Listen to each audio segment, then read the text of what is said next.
Hello, thank you for watching this video. So in this video, we're doing question 10 of May, June 2023 question paper mathematics paper 1.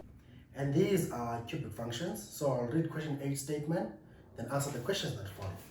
So let's go. So you are given that f of x is equal to x cubed plus 4x squared minus 7x minus 10, which is this equation here. So we are given this equation here. No problem. Then after that, there are questions that follow, like 8.1. 8.1 reads as follow. Write down the y-intercept of f. So at 8.1, they want you to write the y-intercept of f. So you might be asking yourself, what is the y-intercept?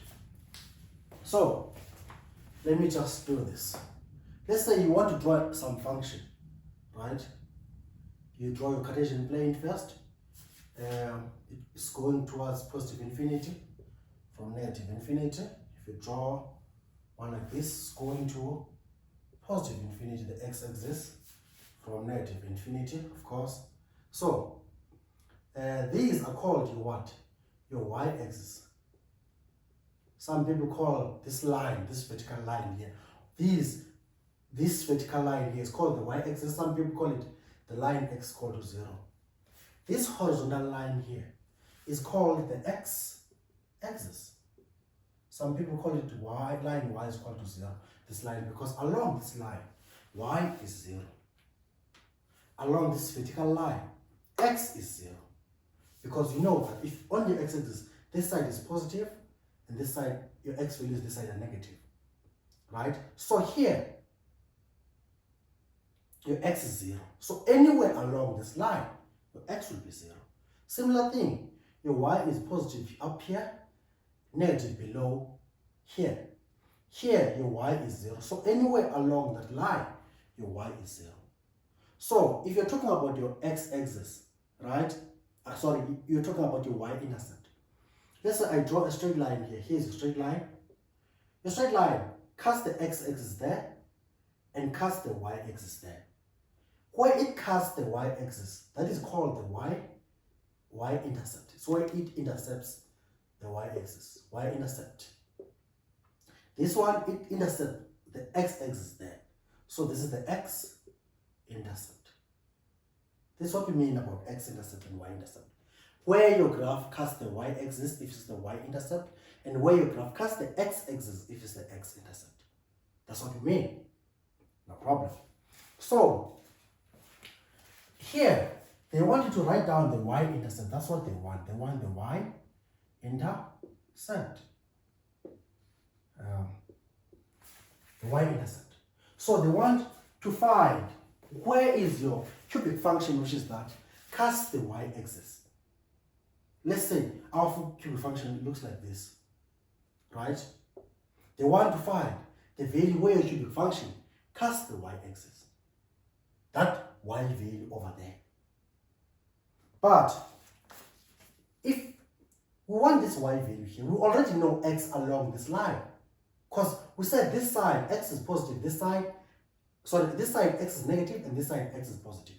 And then we said here x is 0. Anywhere along that vertical line, x is 0 because it's not on the left, it's not on the right, it's in between. Because we said on the right hand side of the y-axis, x is positive, and on the left hand side of the y-axis, x is negative. Right? I'm trying to say, on the right hand side of the y-axis, x is positive, and on the left hand side of the y-axis, x is negative. That's what I'm trying to say. So now, what I'm trying to say now, here along this vertical line, x is equal to 0. So we know the x coordinate of wherever the y-intercept is sitting, because we know along that vertical line, where on the x-axis, where the graph will intercept the y-axis, we know that your x there is 0. So what we say, if on the y-intercept, we know already the x value there is 0, because along that vertical line, x is equal to 0. So now, you want the y-intercept, which is the y value at which our function casts the y-axis. How are you going to find that? You need to find your y value will be equal to f at 0, because you know what x is at 0. So what you do, substitute your x there, so you have 0 cubed plus 4, 0 squared, minus 7, 0, minus 10. You get that your y, which is equal to f at 0 as well, is equal to minus 10, which means if you draw a cubic function, this cubic function here, it will intercept the y-axis at minus 10. That's what this thing is saying. It will intercept the x-axis at minus 10. Let's continue. So if you want to write them in coordinate form, you can say your x and y for your thing would be 0 and minus 10. These are your coordinates for your y-intercept. 8.2. Let's move. What are they saying? They are saying, show that 2 is the root of the equation f of x is equal to 0. So, they are saying that, show that 2 is a root of f of x is equal to 0. What is f of x? F of x is that. So, which means f of x is this thing, x cubed, this cubic equation there. So, which means here, we can say x cubed plus 4x squared minus 7x minus 10 is equal to 0, which is this here is your f of x. So, that's saying show that 2 is the root of this equation. What is the root? What is the root? A root is a solution. Right? That's what I understand. A root is a solution to an equation. So if you're saying 2 is a root of this equation, you are saying that 2 is one of the solutions. It's one of the solutions of this equation. That's what you're saying. Because I said the root is a solution. So you're saying 2 is a root of this equation. You're saying 2 is one of the solutions of this equation. Which means, if you're solving this equation, what are you solving for? You'll be solving for x, right? Which means, we know at least one solution here. That one of our solutions here is x is equal to 2. Because 2, that's saying 2 is the root of this equation, which is 2 is a solution to this equation. And when you're solving this equation, you're solving for x.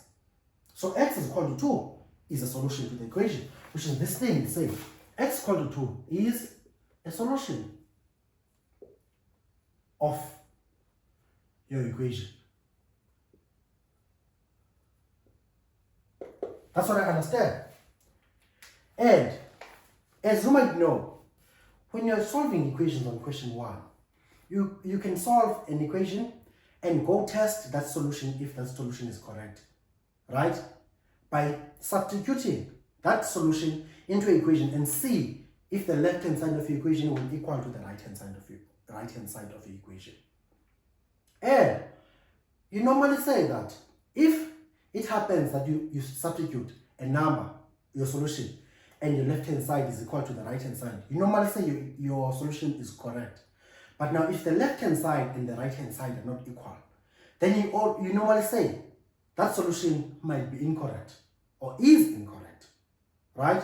So now, they want us to show that 2 or x is equal to 2 is a solution to this equation here. So what we need to do, we need to substitute our 2 here and see if we're going to get 0. So now it's more like we're checking if 2 is really the solution to this equation, like you do with question 1 after solving for x and testing that solution. So it's more like we're testing if 2 is really a solution to this equation. And if the answer that we get here is also 0, right?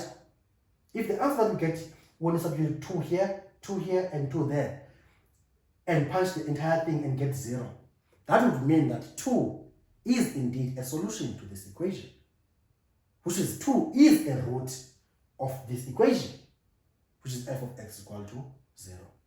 So what we need to do now, we need to find f at 2, right? And substitute this 2 on f and see if we're going to get 0. If we do get 0, that means that 2 is really a solution to our function f of x. So let's go. F at 2 is equal to 2 cubed plus 4 2 squared, right? minus 7 times 2 minus 10. So f at 2 is equal to, let's punch that and see the answer that we get. So say 2 cubed plus 4 2 squared minus 7 into 2 minus 10. So the answer that we get is what? Is 0. Therefore, we can say that x is equal to 2 is a root or solution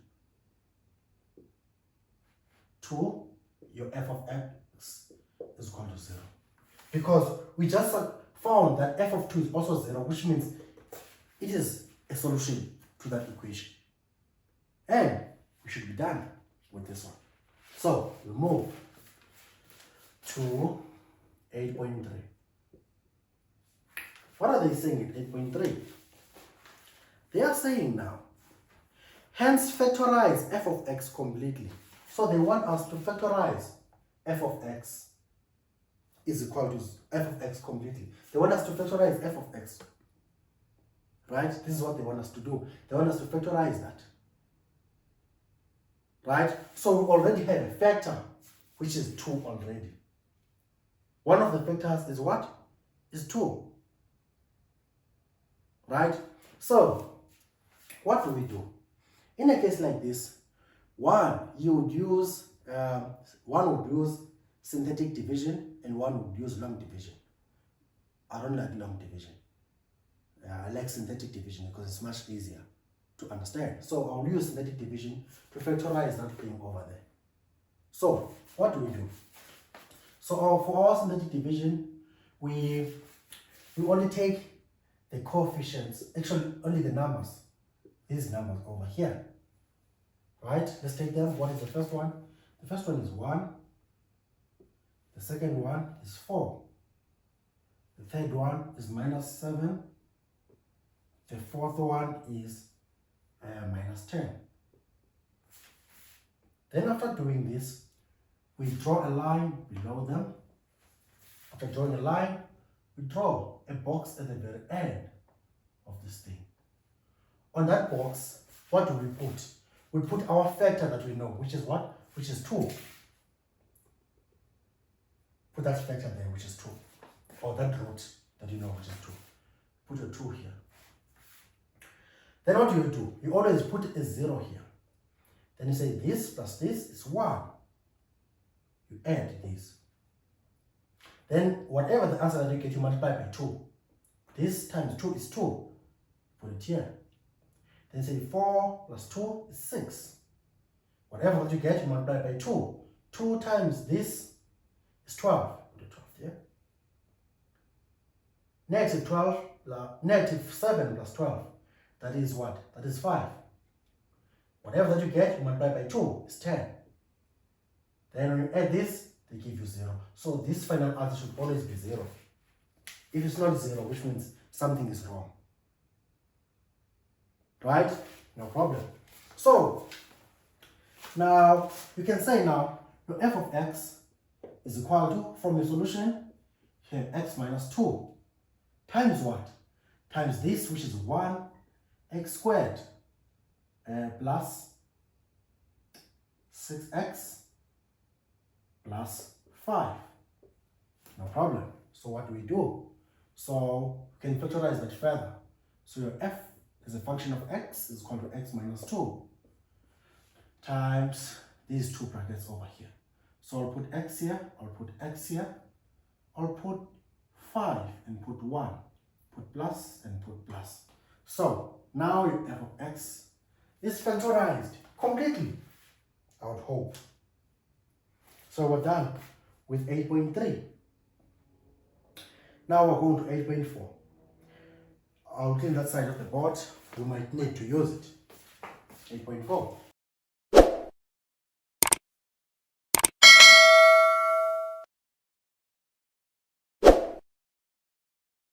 So, now we're doing 8.4. Let's go. 8.4. If it is further given that the coordinates of the turning points are approximately at 0.7 and minus 12.6, and at negative 3.4 and 20.8. Draw the sketch of F and label all the intercepts and turning points.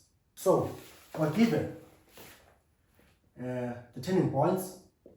Turning point number 1, where is it sitting? It's at 0.7, right? And where? And at minus 12.6.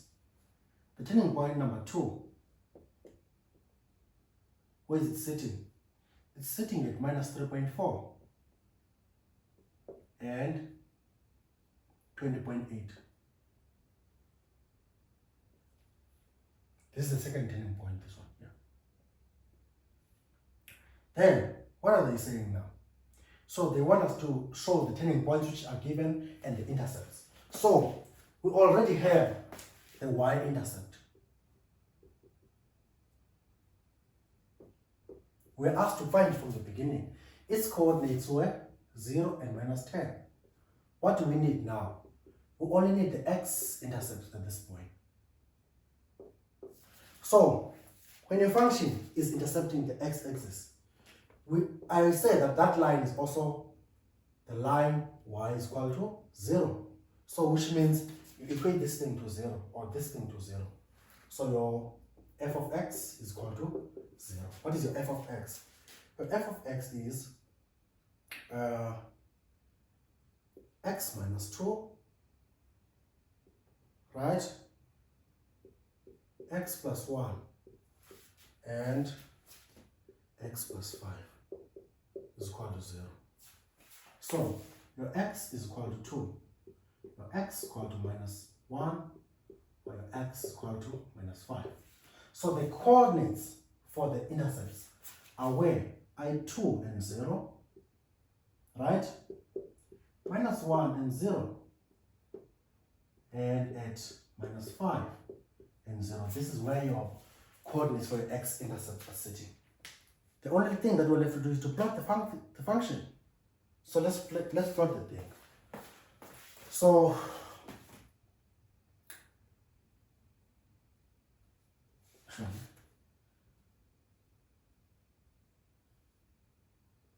it goes towards positive infinity from negative infinity, right? Towards positive infinity from negative infinity. It goes up and grows to the right, right? So we plot our things. So let me just extend this a bit to positive infinity. This line is called what? Y is equal to 0, this line. This line, is called x is equal to 0. And this line is called y is equal to 0, this line over here. And then let's plot. So we have 2, and say 2 is somewhere here. Say we have minus 1 is sitting here. Then we have minus 5, maybe somewhere over there. So minus 5, minus 1, and 2. No problem. These are the intercepts all plotted. Here are them. X and Y, X and Y, X and Y. Then the y-intercept is where? Is sitting at minus 10. Where is minus 10? We can say maybe minus 10 is somewhere here. Let's say minus 10. Minus 10. No problem. Here's minus 10 over here. And now the turning points. One is at 0.7 and 12.6. We can say 0.7 maybe somewhere here. 0.7 and minus 12.6, which is just below this.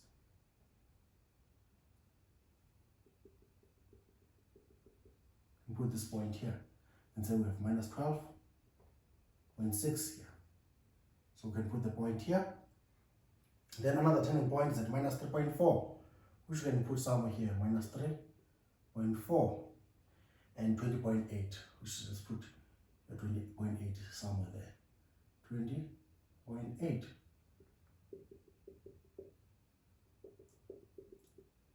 So this is your point for 3.8. So these are your turning points. These are your intercepts, these ones. So let's plot the thing. So let me try to make it colorful. So it turns here, goes down, it also turns here as well.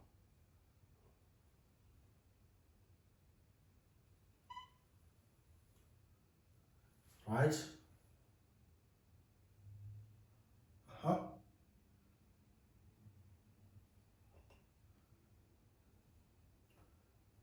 I'll say something that has a shape similar to this.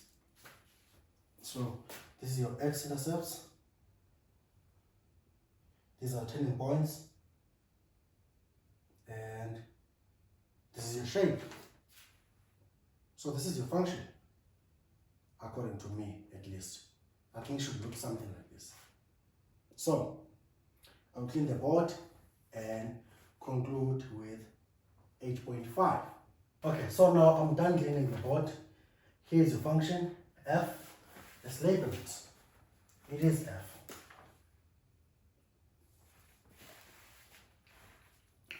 Okay, so now we're done cleaning the board. So here's your function f here. As you can see, here's the equation that is defining f. It's this one over here. So I'm going to go to 8.5 now. 8.5. What is 8.5 saying?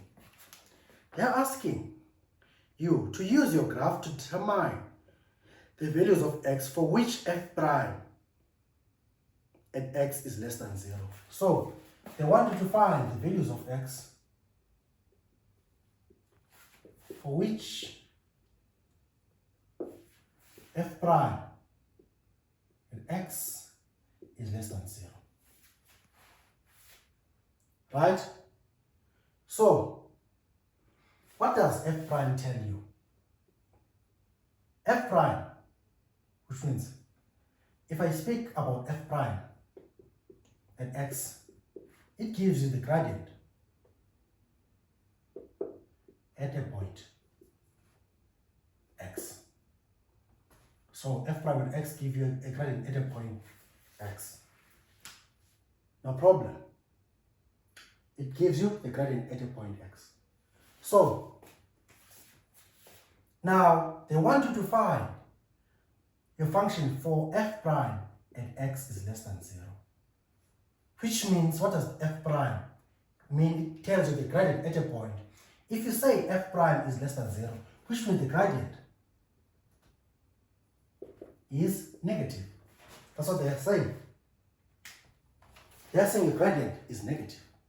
When do we observe a negative gradient? We observe a negative gradient when we observe a negative gradient. When a function is decreasing. Because if a function is decreasing, let's think about a straight line. A straight line like this have a negative gradient. A straight line like this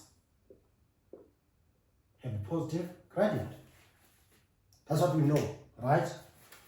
The gradient is positive, the gradient is negative. So they want us to find the values of x for which f prime is less than 0.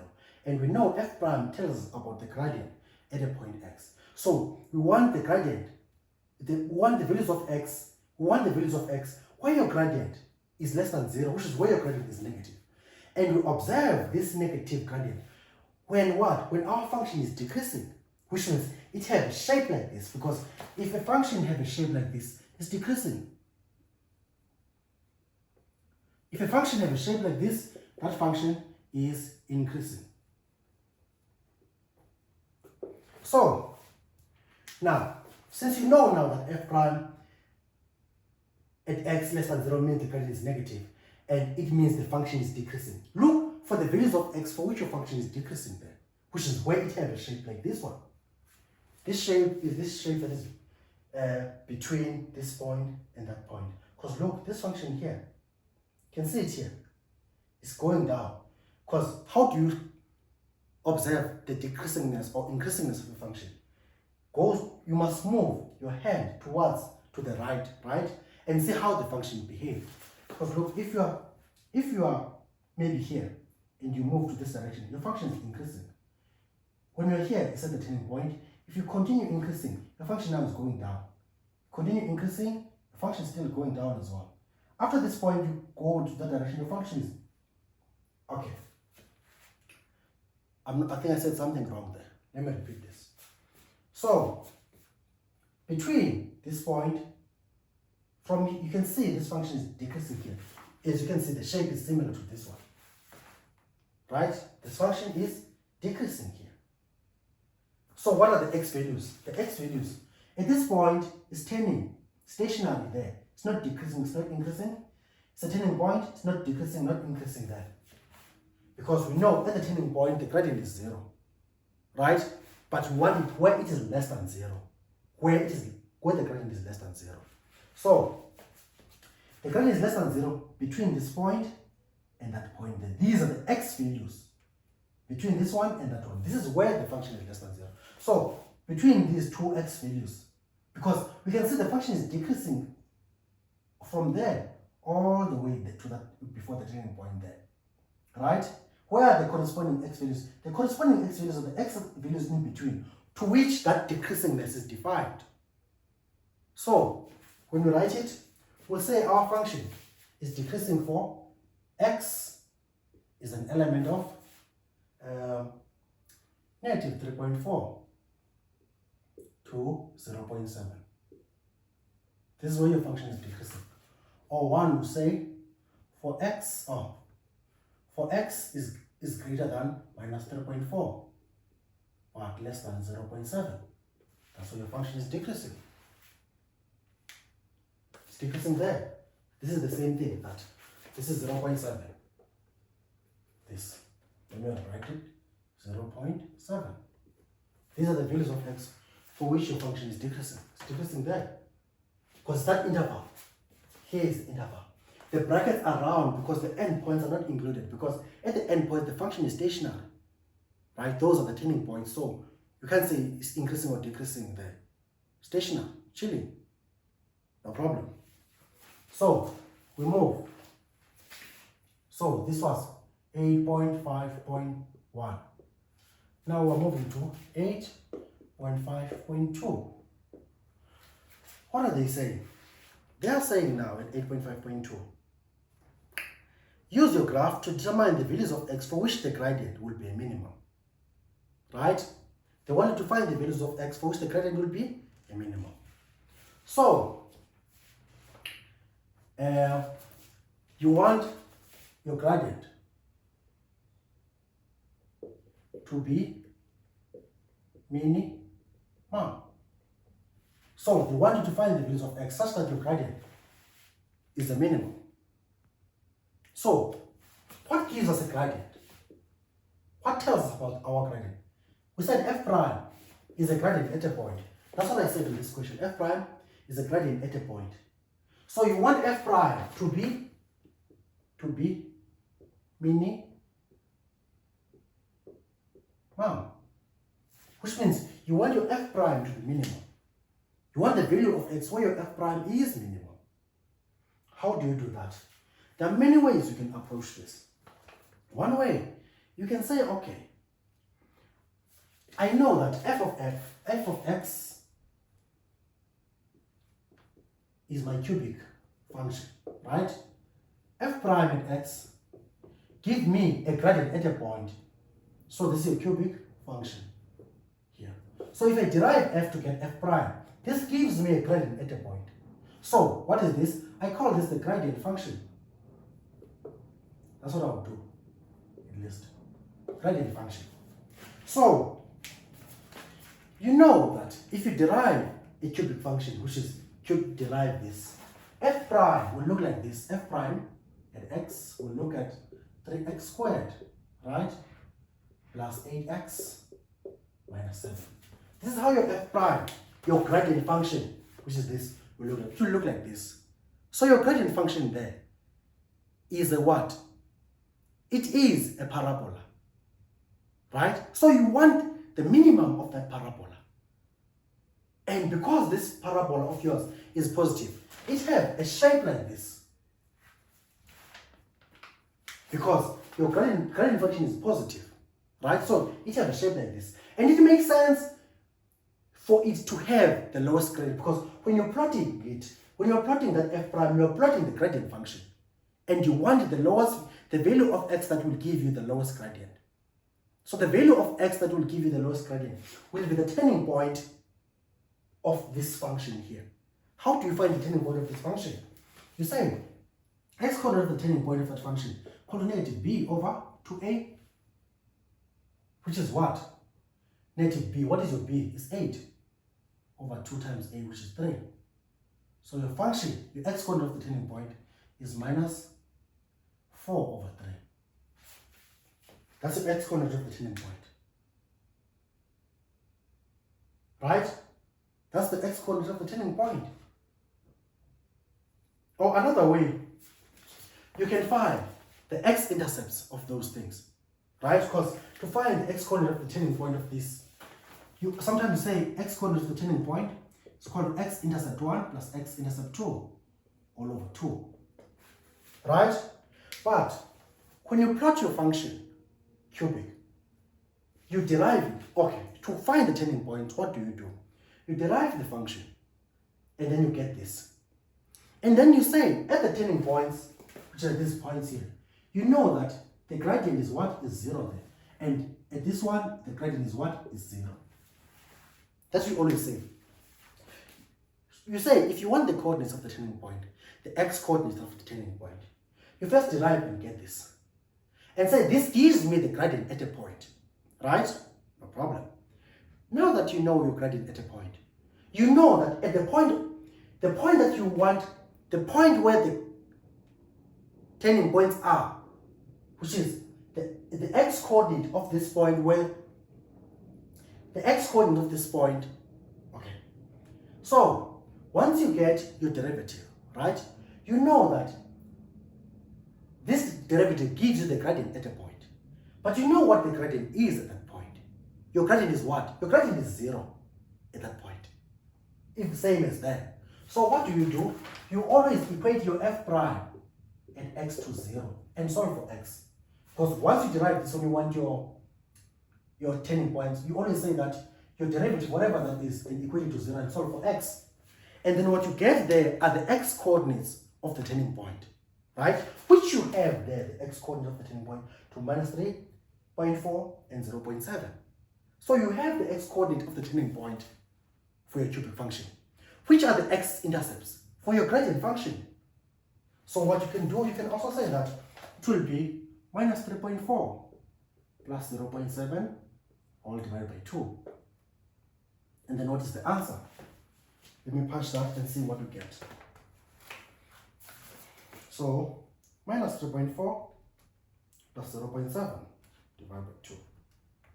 So the answer is minus 1.35, which is, this one was minus 1.33. So they are similar. They are very, very similar. So this is another way in which you can find those. One of the ways which you can find those. So also, another point that I should also mention.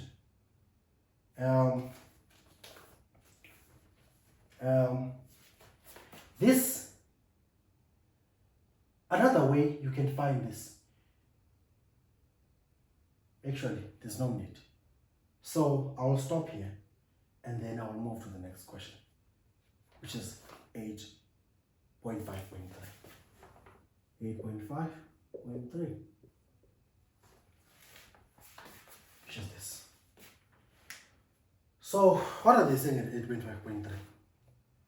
They are saying now, use your graph to determine for which values of x is f prime at x times f prime prime at x is less or equal to 0. So they want the values of x for which f prime at x times f prime prime at x is less or equal to 0. No problem. So how do you do this? For me, I think it would be easy to plot both of these. I can't use that one. That one, it would not look very nice. To plot these two would be easier. So, for example, I can say, right? So, this is coming from negative infinity, it's going to positive infinity, right? To plot this, this will have a shape similar to this. I don't know. It will have a shape like this, f prime.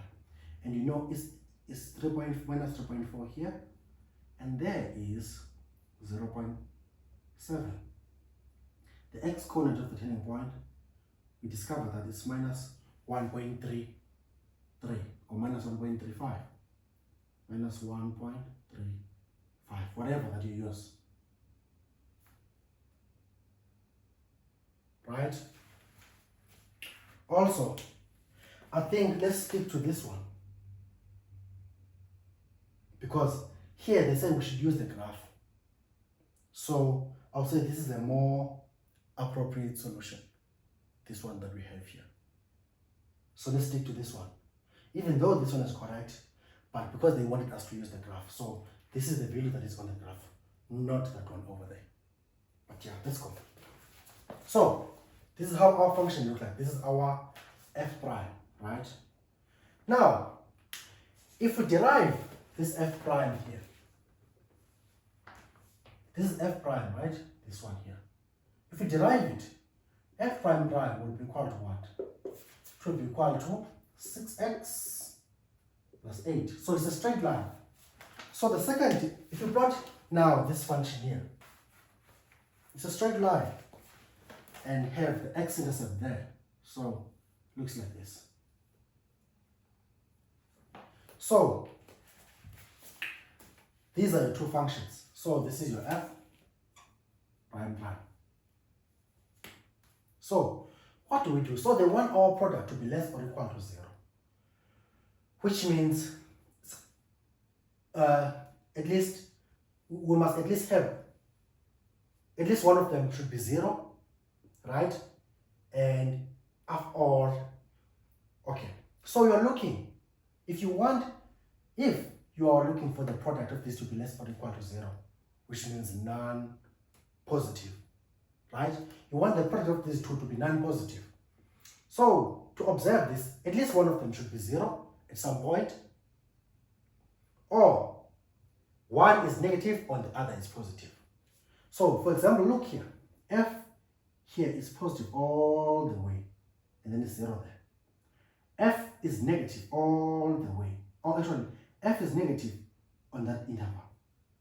So on the interval where one is negative, one is positive and the other is negative, the product of the two will be less than 0, because you're multiplying a positive number and a negative number. So this is a negative y value multiplied by the positive y value multiplied by the negative y value.